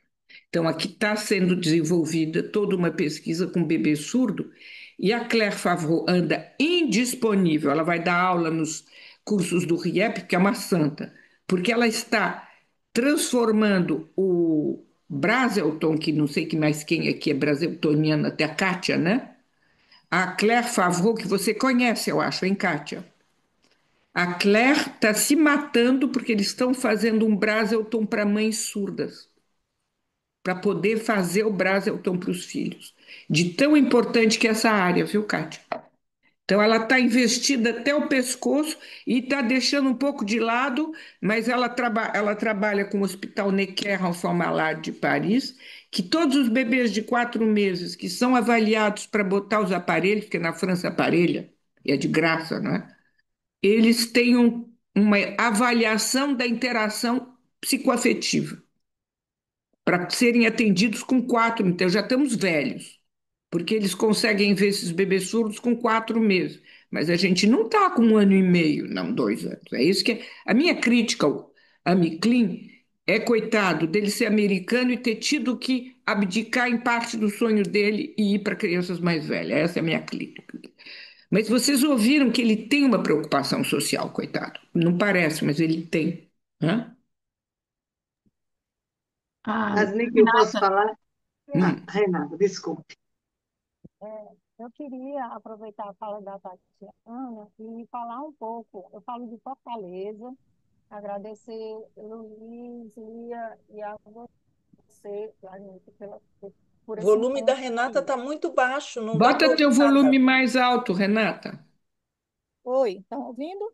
É, porque lá de Fortaleza, quem mora no Rio Grande do Sul não te ouve, né?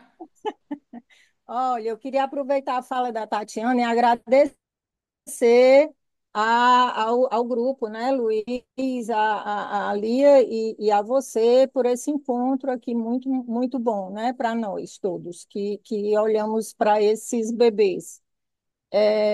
E queria aproveitar a fala da Tatiana, porque há pouquíssimo tempo começamos a ter a oportunidade de entrar no hospital público aqui e fazer a observação dos bebês em médio risco. Então, entramos em contato com a Pérsia, que está aqui, estou vendo ela aqui Cadê conosco pé? Você fala, também. oi, põe a mãozinha, porque aí você aparece. É, tá bem. E sei que ela vai trazer novidades. A gente tá marcando para um encontro no próximo semestre, e ela vai dar uma palestra para a clínica do bebê, mas essa dificuldade com o grupo médico, a peça disse, chame-os. Eu fico pensando até nos médicos de ultrassom, né? Mas pediatras, né? Espera aí, vamos Enfim, deixar os toda essa. ultrassom para depois de publicação científica, tá? Vamos já fazendo coisa, Renata, que já tem publicação científica, tá?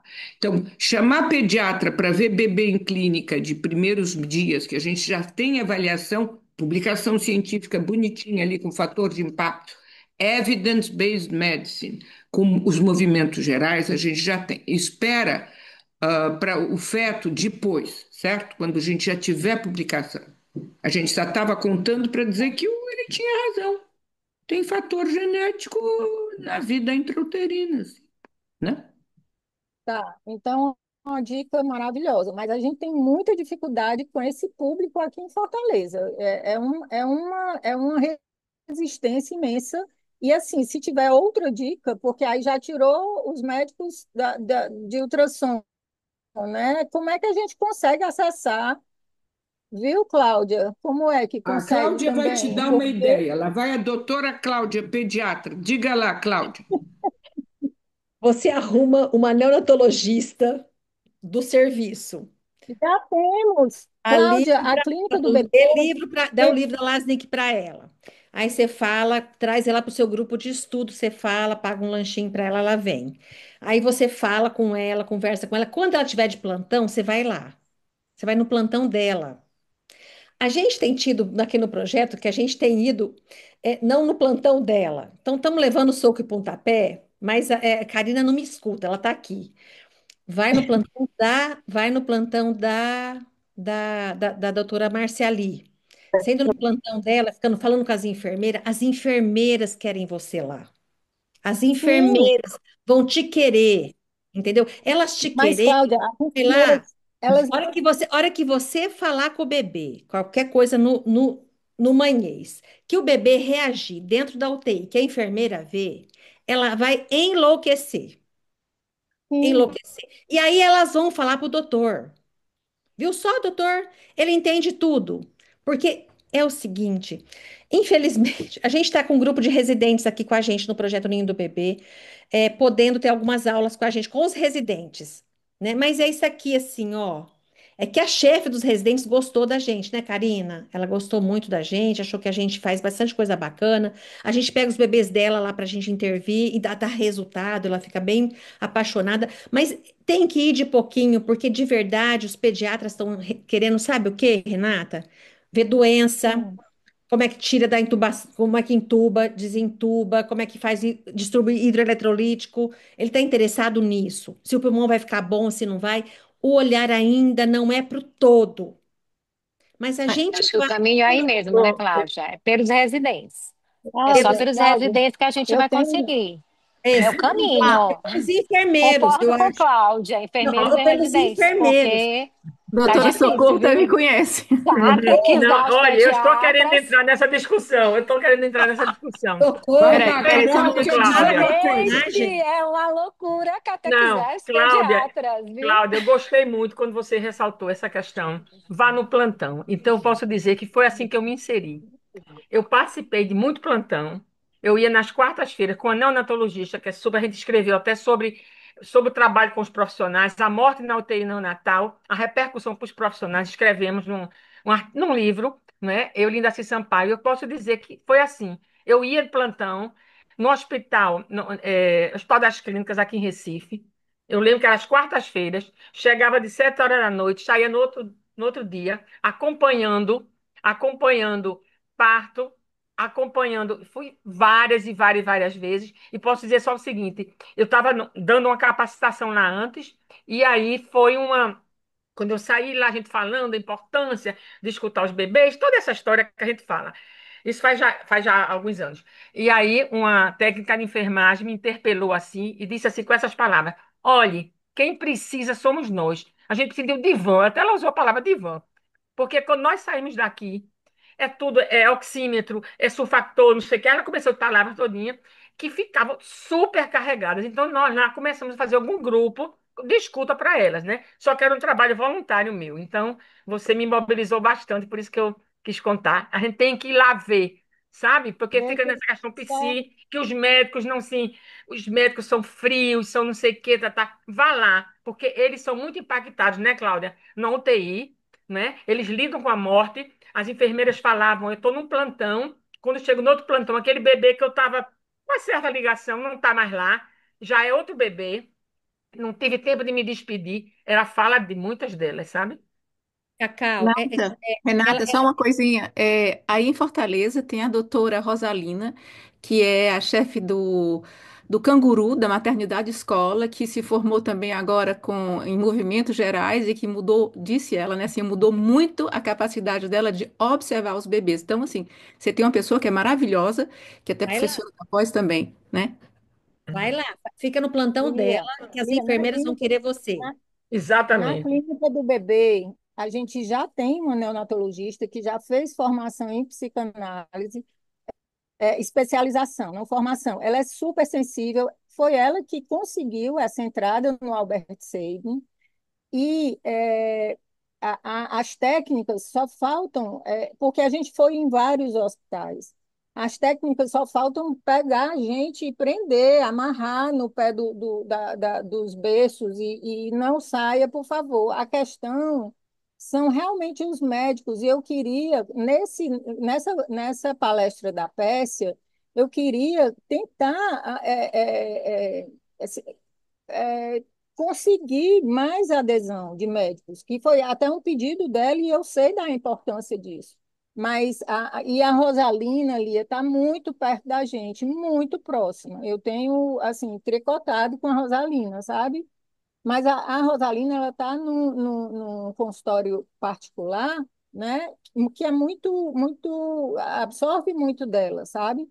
Mas ela tá com a gente em tudo, sabe? Olha, tem uma E pessoa aqui, eu acho que ela está aqui, a doutora Marta Cerqueira, lá de Salvador, que tem um trabalho maravilhoso do SUS, e que tem uma ONG também, e atende muita criança, faz parte do grupo de trabalho da doutora Milena Pondé, com a Daniele Vanderlei também. Doutora Marta, a senhora ainda está aí?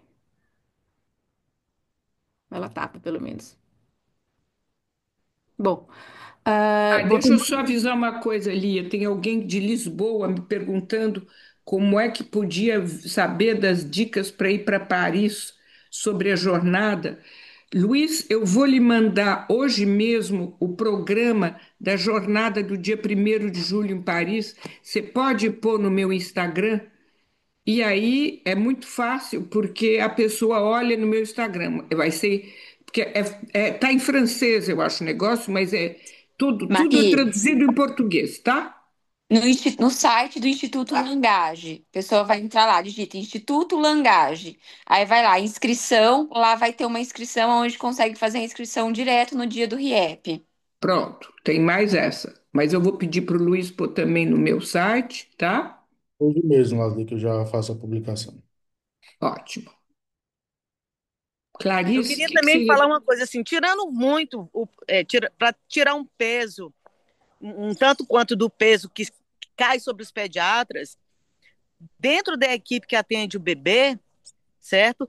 Tem pessoas que podem despertar esse olhar na equipe. O psicólogo lá dentro do hospital, o TO, o fisioterapeuta.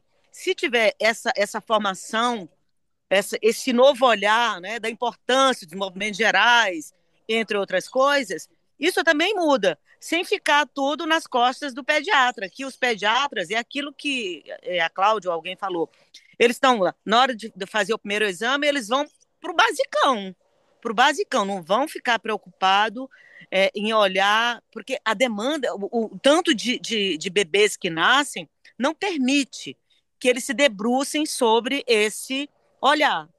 Com certeza não. Não É, permite. Pérsia, fala aí que tem gente reclamando que quer te ouvir.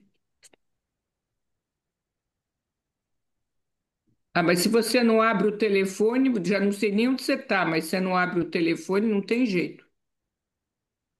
Ela tá no O- carro, eu tô achando. eu estou dizendo que está no carro, mas abre O telefone, Aqui, ó. bem. Não, Pronto, ela abriu. abriu. Pronto, abriu. Ah, tá bom. Obrigada, então. Muito obrigada, Cristina. Foi uma maravilhosa palestra, extraordinária, realmente. E a todos vocês, Lia e todos vocês que organizaram, parabéns, parabéns. Muito lindo. E estou tão feliz de ver tanta gente interessada em tudo isso. Formidável. Amanhã, inclusive, eu vou ter uma reunião com neonatologistas pediatras lá do Einstein, que eles estão super interessados, não só eles, mas sim os ecografistas que estão interessados em ver os movimentos gerais dos fetos. Eu sei que nós ainda não publicamos nada, mas eu quero dizer para vocês que tudo isso que a Cristina e que nós vemos no follow-up dos bebês, a gente já vê no intraútero. A gente já observa que o bebê, através da movimentação pobre, através de várias dicas, não do olhar, mas sim de outras dicas através de sensorimotricidade, como a gente já percebe que esse bebê tem problemas e a gente imediatamente, a Muriel a Nick, imediatamente, nossas microequipes na França toda vão tratar do bebê. Acabei de mandar um bebê agora para Lasnik também, de 9. Mas eu quero mostrar para vocês como são importantes, que não é só, quando a Cristina fala em genética, você já observa no feto. Olha, gente, que coisa linda, que coisa maravilhosa. Eu não vou me ater muito tempo falando sobre isso, porque a gente realmente não tem nada publicado por enquanto, mas Cristina, logo, logo vai sair publicações com certeza. Então, muito Bom, obrigado por me ouvir. então, alguém me falou de fatores epigenéticos. De fato, há provavelmente fatores ambientais que não melhoram as coisas. A doutora Favreau mandou um e-mail hoje, ontem. Ela vai amanhã à Assembleia Geral, porque está uma discussão sobre a reposição ou não de agrotóxico. Não sei mais como chama o agrotóxico, a gente abre a rádio na França, só se fala disso. E ela vai depor, porque ela pensa que esse agrotóxico que está em jogo, que eu não me lembro qual é um fator ambiental que pode contribuir nos fatores epigenéticos. Há um outro fator epigenético terrível, que é miséria.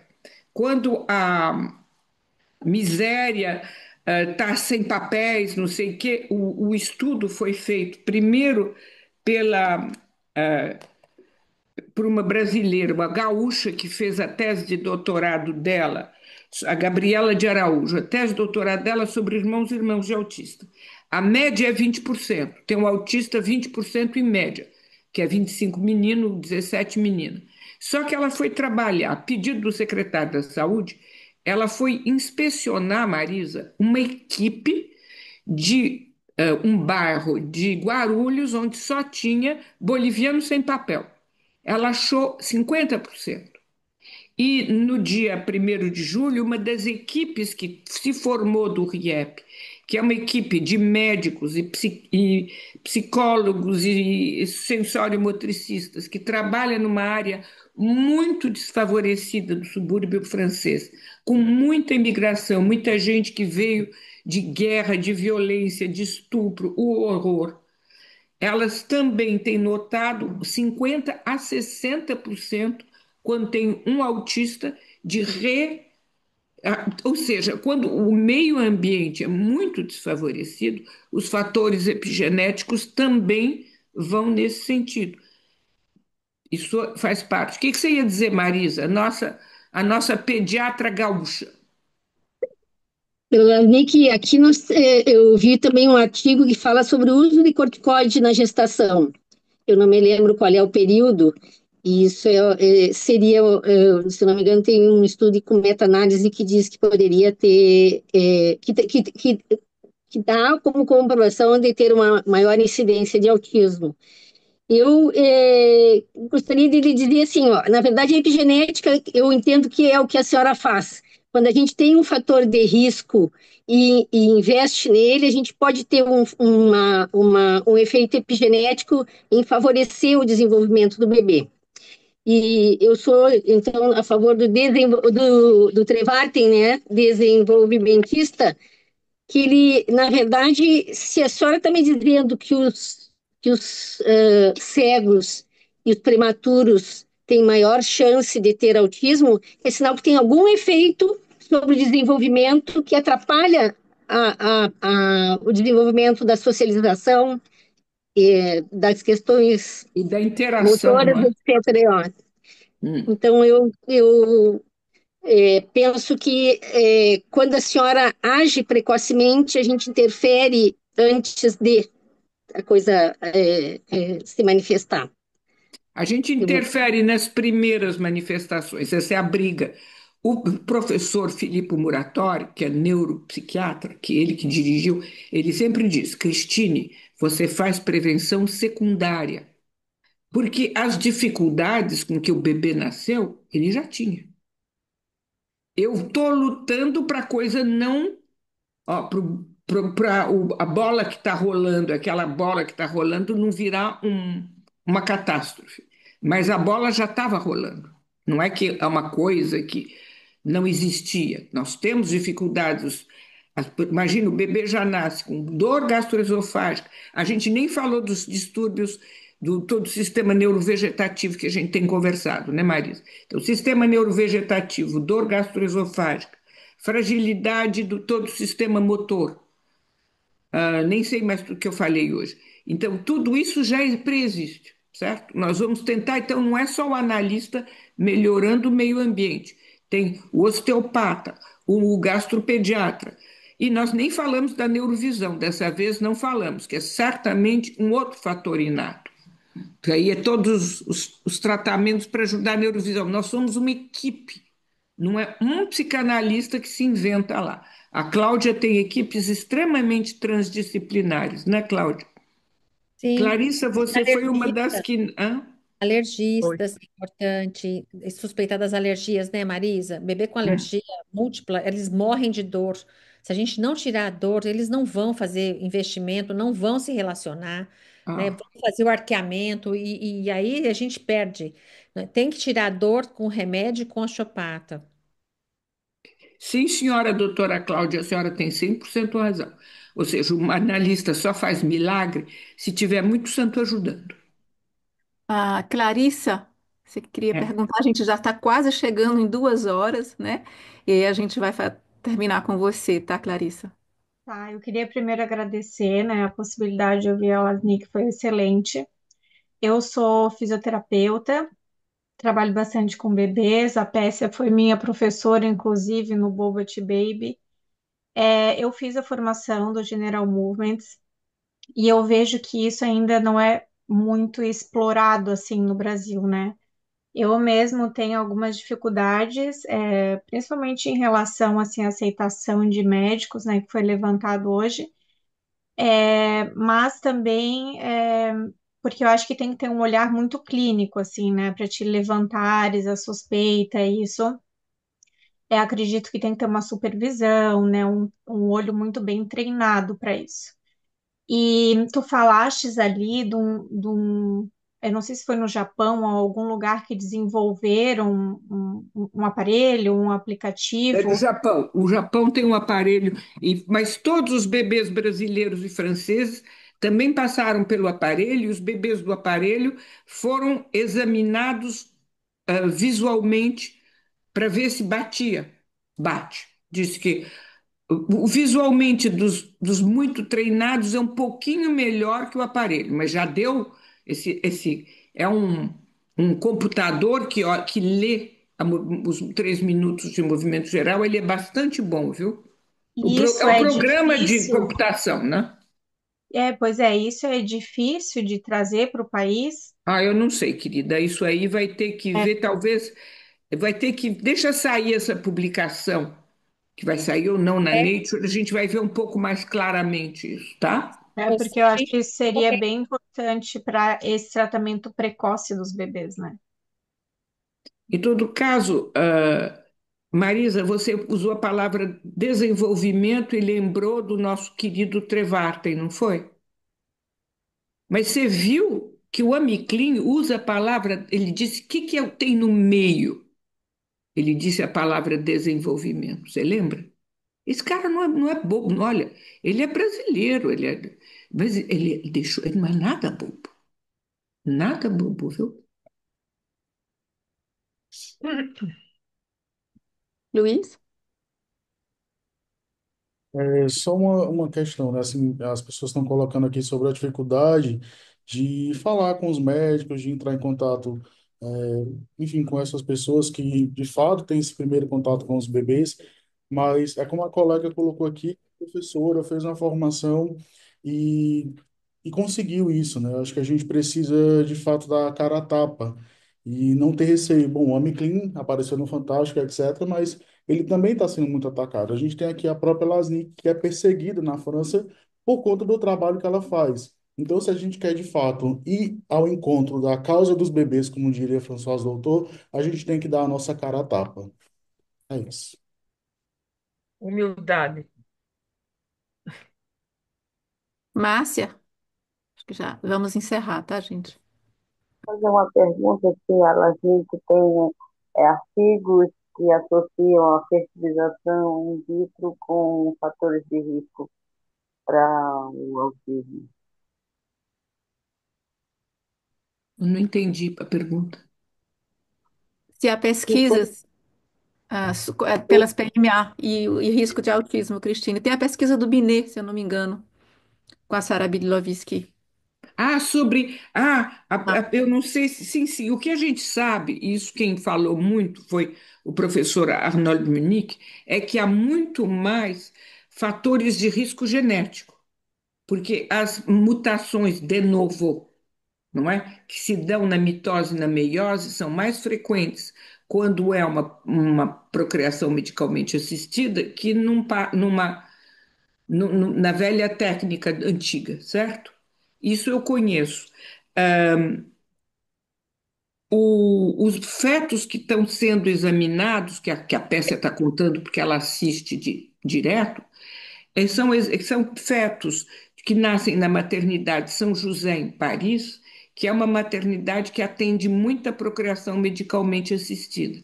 Então, uma parte são irmãos e irmãs, que esses que a gente já sabe que têm perigo. E os outros são bebês que vêm da procriação medicalmente assistida, em grande parte. Depois eles vão poder olhar se esses fetos que não fazem a dancinha certa, porque tem a dancinha bonitinha deles, são mais frequentemente bebês de PMA que não. Isso aí não sei se eles já estão olhando. Eu não tenho muita competência nisso. Bom, Obrigada. a, a gente quer agradecer a Lasnik, né, por ter tirado esse tempo aqui, domingo à noite, para conversar com a gente sobre tudo que ela falou. Cristine, muito obrigada mais uma vez, tá? Então, obrigada de me terem dado essa oportunidade. Na hora eu fiquei meio assim, nhanhanhanhé, mas eu acho que foi importante porque acho que realmente houve muito mal entendido pela maneira como esses 5 minutos foram dados a esse sujeito que muita gente não conhecia antes. Muita gente não sabia o que era esse aparelho de eye tracking, muita gente não sabia qual tinha sido o projeto dele, e o fantástico não foi fantasticamente bem feito. É o mínimo que a gente possa dizer, mas enfim, era o que eles tinham de tempo. Vai ver que vai produzir outros efeitos como a discussão de hoje, né? Só Cristina, lembrando amei, viu? que a Amei sua fala hoje. Cristine está falando aqui hoje, e assim, a parte mais gostosa seria de poder vê-la mostrando os bebês que ela atende, mas quem quer ver mesmo bebê vai ter que ir até o Porto Alegre ou a Manaus, onde ela vai estar mostrando os bebês, tá, gente? Oi, Larissa? Larissa. A Larissa é a última, hein? Oi, gente. Cristine, obrigada. Foi bem esclarecedora a sua fala e eu concordo com você. A questão toda é como o Fantástico recortou a transmissão do Amiclin e jogou, né, na internet, né? Jogou aí nas redes. E aí, a primeira coisa que eu tive quando eu cheguei em sala de aula na segunda-feira, os alunos me interrogando, professora, mas agora o autismo é genético? Então vocês veem, né, como é que a coisa é recortada, jogada e mal interpretada. Porque essa leitura que você fez hoje, né, de a gente escutar a fala dele, você subtitrou tudo, né, e que a gente pôde ver essa lente, esse olhar que ele dá à questão da intervenção precoce, e a gente E está das falando. interações na constituição do aparelho psíquico, que é incrível, né? Exatamente, as intervenções precocíssimas e tudo isso que a gente está fazendo, né, com os bebês, os movimentos gerais, a gente está falando a mesma língua. A questão é quando você joga a informação nas redes e aí você reduz, né, e faz uma interpretação aligerada, dizendo, Uhum. olha, agora a gente tem um aparelhozinho ali miraculoso que vai, em fração de segundos, conseguir detectar se é ou não. Então, aí, se a gente da psicanálise não vier tomar os espaços de fala, as formações dos residentes em pediatria, para poder dizer o que é epigenética, que dá para fazer discussão entre neurociências e psicanálise, a gente vai ser o tempo todo mal interpretado, entendeu? A minha visão é essa. Porque a gente pega os cognitivistas, os comportamentalistas, vão pegar isso e vão também interpretar ao modo Cuidado, deles. cuidado, cuidado. Larissa, não mistura essas duas categorias. Isso. Os comportamentalistas, eles são organicistas. Para eles é bom que não dê para Isso. mexer, porque eles reeducam. Os Exatamente, eles vão cognitivistas, há reeducar. muitos anos, não é só ele com quem a gente trabalha, a gente gosta muito do pessoal que criou a Michelle Dawson, eu cito ela desde 2008 em todos os meus trabalhos. Ela acha que a gente pode mudar as coisas, ela acha que a gente que tem tudo que essa complexidade da qual a gente falou, ela também traz. Então, não misture, inclusive, você tem que saber que os cognitivistas canadenses, a única função na vida é fazer processo contra os comportamentalistas. É o que Isso. a guerra deles é a Comportamentalismo. vida deles. Então não Exato. pode misturar os dois, sabe? É, Quem diz cognitivo comportamental nunca é cognitivista. É isso. só Porque o pessoal da aba que usa esse termo, hein? aqui eles usam o TCC, né? E aí a questão é como eles vão ler essa informação que está sendo trazida aí pelo Amiclin, como é que eles vão interpretar isso? Claro, Porque como é que a eles man- poderiam entrar para ganhar dinheiro? Exato. A questão é que a gente tem que ocupar os lugares de fala para poder fazer essa leitura, né, detalhada e dizer que a gente tem uma confluência, sim, e a gente concorda com algumas coisas que ele está colocando ali, em termos dessa questão da intervenção precoce, o desenvolvimento, o que é que está acontecendo ali, né, nessa primeiríssima infância, que a gente entende importantíssimo para mudar o curso da história. É isso, Eu gente. não sei se você conseguiu gravar, Luiz, porque eu não tinha apertado um botão lá. Eu não vi o botão, comecei a falar. Porque está todo mundo perguntando se vai dar para ver. Eu não sei se deu para gravar ou não. Estamos gravando. Eu vou disponibilizar no canal do YouTube da senhora. Tá bom, que tem gente pedindo. Mas viu, Larissa, ele, não se esqueçam, ele é contado. Isso no Fantástico tá. O centro de atendimento dele em Atlanta, ele é de meta não lucrativa. É o Uhum. contrário desse pessoal da aba que quer ganhar, que é uma empresa multinacional com meta lucrativa. Nós não pode misturar essas duas coisas. Agora, ele lá está querendo fazer isso para haver tratamentos no centro dele, que é um supercentro, que é de meta não lucrativa. Entende? Uhum. O problema para mim não é ele estar fazendo isso, ele está fazendo isso muito tarde, coitado. Só isso meu problema. Gente, muito obrigada. Nós fomos quase 400 pessoas ouvindo a Lasnik nos vários canais. Obrigada pela presença de vocês. É legal a gente poder sempre discutir com ela e quem quer ouvir mais vai ter que ir até os congressos, tá bom? Um abraço e bom domingo e feliz Dia das Mães hoje, né, no Brasil? Não, já Não, passou. é Ah, já na passou? França, Ah, é querida. No aqui. Brasil foi há Misturei. 2 semanas. Desculpa. É Você tá aqui dizendo, hoje. é na França É na hoje, França. tá? Dia das Tchau, Mães muito de obrigada. Foi novo. uma Boa Beijo. tarde, gente. Tchau, tchau. Beijo, beijo, Lia. Beijo, Beijo, Lasni. beijo, Claudinha.